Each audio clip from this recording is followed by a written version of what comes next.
$100,000ครับคุณผู้ฟังตีเป็นเงินไทยราว3,200,000 บาทคือเงินก้อนที่เอกอัครราชทูตจีนประจำกัมพูชาหอบไปมอบให้ผู้อพยพชาวกัมพูชาที่จังหวัดพระวิหารแล้วปีนี้ตัวทูตคนเดิมก็กลับไปอีกรอบไปยืนพูดกับชาวบ้านที่ยังกลับบ้านไม่ได้ว่าความลำบากที่เจออยู่มันแค่ชั่วคราวเดี๋ยวจีนจะอยู่เคียงข้างจนกว่าจะได้กลับฟังเผินๆเหมือนคำปลอบใจธรรมดาแต่ในจังหวะที่ทหารไทยเพิ่งรื้อบ้านกัมพูชาที่ปลูกรุกล้ำในเขตไทยไปเป็นร้อยหลังแล้วขึ้นรั้วขึ้นคูดักรถถังเรียบร้อยคำว่าเดี๋ยวได้กลับมันเลยไม่ธรรมดาแล้วครับตรงที่เขาจะกลับไปเนี่ยมันไม่ใช่แค่หมู่บ้านมันคือที่ที่เมื่อ40กว่าปีก่อนสหประชาชาติเคยมาขอไทยใช้เป็นค่ายผู้ลี้ภัยต้องบอกแบบนี้ก่อนนะครับบ้านหนองจานอยู่ตำบลโนนหมากหมุนอำเภอโคกสูงจังหวัดสระแก้วย้อนไปปี2529ตอนที่กัมพูชาแตกยับหลังยุคเขมรแดงคนหนีตายทะลักเข้ามาที่ชายแดนฝั่งนี้เดือนสิงหาคมปีนั้นปีเดียวมีผู้ลี้ภัยมากองอยู่แถวหนองจานร่วม 13,000 คนไทยเปิดพื้นที่ให้ตั้งเป็นจุดแจกข้าวแจกเมล็ดพันธุ์ต่อมาปีคศ1985ก็ยุบรวมค่ายย่อยหลายค่ายมาตั้งเป็นค่ายใหญ่ชื่อไซต์2ใกล้ตาพระยาห่างชายแดนราว4กิโลบริหารโดยหน่วยงานสหประชาชาติร่วมกับรัฐบาลไทยช่วงพีคมีคนอยู่ในค่าย160,000 คนค่ายนี้ปิดตัวลงปีคศ1993แล้วส่งคนกลับกัมพูชาคือแผ่นดินไทยรอให้เขายืมใช้ยามยากแล้วมีหลักฐานเหลืออยู่คือสระน้ำ UN ที่ขุดไว้สมัยนั้นกลายเป็นหมุดยืนยันว่าใครเป็นเจ้าของที่ปรากฏว่าพอค่ายปิดปุ๊บคนไม่ได้กลับหมดบางส่วนค่อยๆย้อนกลับมาปลูกเพิงปลูกบ้านทับที่เดิมอยู่กันมาเป็น10ปีจนกลายเป็นชุมชนแล้วฝั่งกัมพูชาเรียกตรงนั้นว่าหมู่บ้านโชคใจขึ้นกับจังหวัดปันเตียเมียนเจยพูดง่ายๆก็คือที่ที่เราให้ยืมมันถูกเปลี่ยนสถานะจากค่ายชั่วเป็นหมู่บ้านถาวรไปเงียบๆทีละนิดนี่แหละครับต้นตอที่ค้างคามาถึงวันนี้แล้วเรื่องมันมาแตกเอาปีที่แล้วมาถึงช่วงที่ฝั่งไทยลงมือวันที่4กันยายนปี2568ผู้ว่าสระแก้วสั่งติดป้าย3ภาษาไทยเขมรอังกฤษแจ้งให้ครัวเรือนกัมพูชาราว170หลังรื้อถอนย้ายออกอ้างกฎหมายคนเข้าเมืองกับกฎหมายป่าไม้ก่อนหน้านั้นไม่กี่วันที่29สิงหาคมกองทัพบกประกาศกฎอัยการศึกในพื้นที่หนองจานวันเดียวกับที่การเมืองในกรุงเทพพลิกคุณแพรวทองทานหลุดเก้าอี้นายกต่อมาวันที่17กันยายนชาวกัมพูชาราว200คนบุกเข้ามารื้อลวดหนามของเราบางคนถือไม้ถือหนังสติ๊กฝั่งเราใช้ตำรวจปราบจลาจลแก๊สน้ำตากระสุนยางจนถึงวันที่10ตุลาคมเปิดปฏิบัติการทวงคืนหนองจานหนองย่าแก้วเต็มรูปแบบไล่จากเบาไปหาหนัก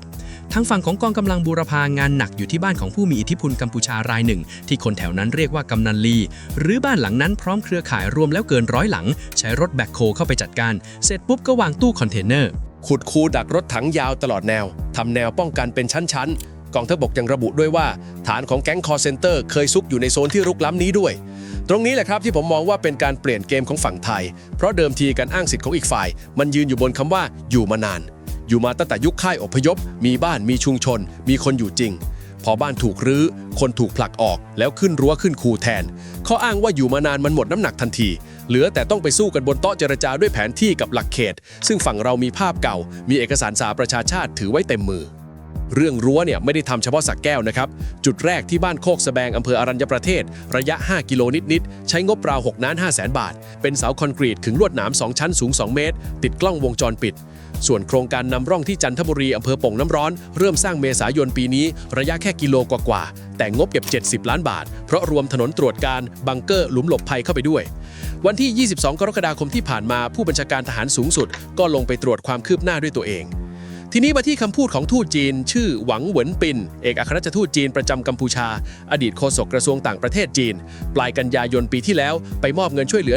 $100,000ที่จังหวัดพระวิหารพร้อมคำว่ามิตรภาพจีนกัมพูชาแข็งดั่งเหล็กกล้า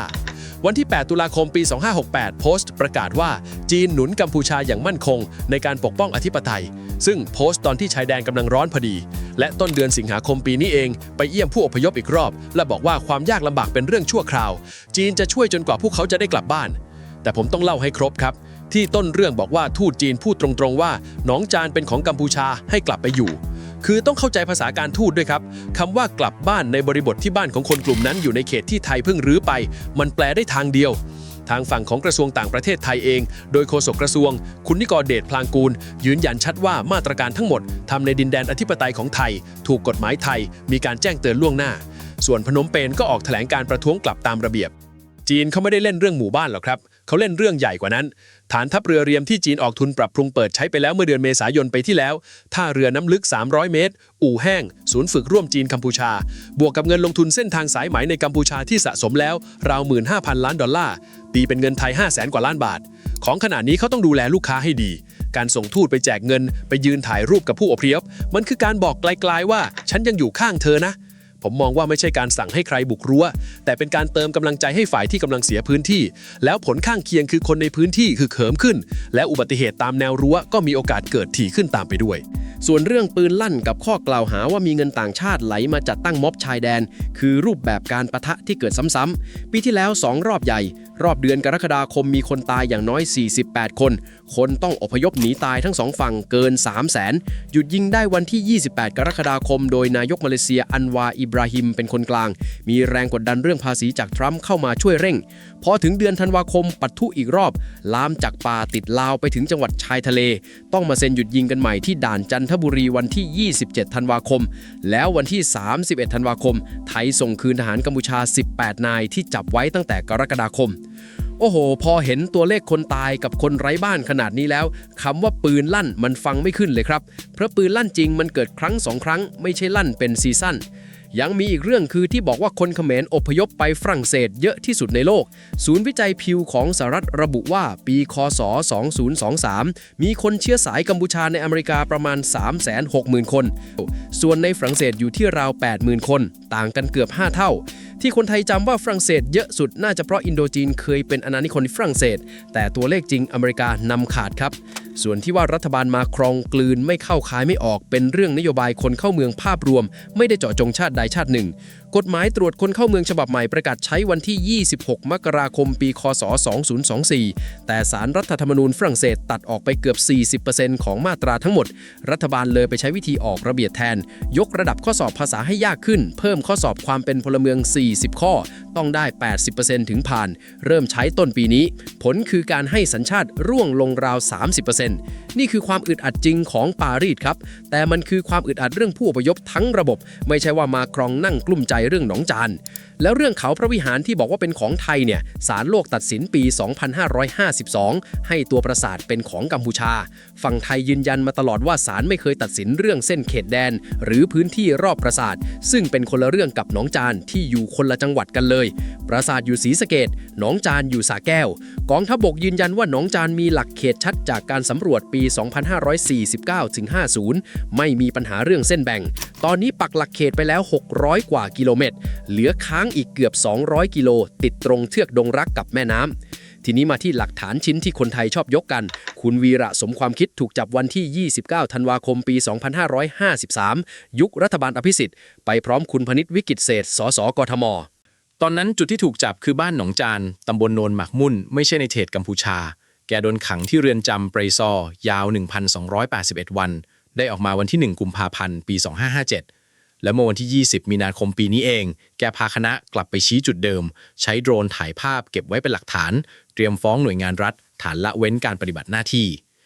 ความหมายคือมันบันทึกไว้ว่าเมื่อ 15 ปีก่อนคนไทยเดินอยู่บนที่ที่มีเอกสารสิทธิ์ของคนไทยแล้วถูกทหารต่างชาติจับไปขึ้นศาลต่างชาติได้นั่นแปลว่าอำนาจจริงในพื้นที่ตอนนั้นไม่ได้อยู่กับเราแล้วมันเป็นหมุดเวลาที่เทียบให้เห็นชัดว่าปฏิบัติการรื้อถอนเมื่อปีที่แล้วเปลี่ยนอะไรไปบ้างเรื่องรัฐบาลผลัดถิ่นก็มีจริงครับแต่ชื่อไม่เหมือนที่หลายคนเข้าใจพรรคฝ่ายค้านกัมพูชาถูกศาลสั่งยุบเมื่อพฤศจิกายนปี 2560 พอโดนยุบคุณสมรังสีก็ไปประกาศตั้งขบวนการกู้ชาติที่เมืองลองบีชรัฐแคลิฟอร์เนียเมื่อมกราคมปี 2561 ต่อหน้าผู้สนับสนุนราว 400 คนโดยบอกว่าขบวนการนี้ยุบไม่ได้เพราะไม่ต้องจดทะเบียนกับใครฝั่งพนมเปญตีตราเป็นกบฏส่วนตัวสมรังสีเองถูกศาลกัมพูชาตัดสินจำคุกตลอดชีวิตเพราะแกถือ2 สัญชาติฝรั่งเศสกัมพูชาปิดท้ายด้วยเรื่องแมงดานาครับเคยส่งไปปารีสทีเดียวเป็น10,000ตัวละเกือบ100 บาทรวมแล้วเกือบล้านร้านขายแมลงกินได้ในฝรั่งเศสขายแมงดานำเข้าจากไทยจริงตัวละเกือบ8 ยูโรตีเป็นเงินไทยราว300 บาทต่อตัวในขณะที่ตลาดบ้านเราขายกันตัวละ10 บาทต้นๆแมงดาบินข้ามทวีปทีเดียวราคาขึ้นเป็น30 เท่าประเด็นที่ต้องระวังคือกฎหมายอาหารใหม่ของยุโรปอนุญาตแมลงกินได้แค่ไม่กี่ชนิดมีจิ้งหรีดหนอนหนกตั๊กแตนแต่ไม่มีแมงดาอยู่ในบัญชีแปลว่าที่ขายกันอยู่มันคือพื้นที่สีเทาวันไหนเขาเอาจริงก็จบรวมความแล้วหนองจานวันนี้ไม่ใช่เรื่องบ้านกี่หลังถูกรื้อแต่มันคือการวัดกันว่าระหว่างหลักฐานเก่ากับหลักเขตของฝั่งไทยกับคนกับคำพูดของมหามิตรของอีกฝั่งอันไหนจะหนักกว่ากันบนโต๊ะเจรจารอบหน้าตอนนี้รั้วขึ้นแล้วคูขุดแล้วผู้สังเกตการอาเซียนก็ยังเดินตรวจอยู่ แต่คน 20,000 กว่าคนในศูนย์พักพิงฝั่งโน้นยังไม่ได้กลับบ้าน และมีทูตของชาติมหาอำนาจไปยืนบอกเขาว่าเดี๋ยวก็ได้กลับ เรื่องนี้ไม่จบที่รั้วได้นอนครับ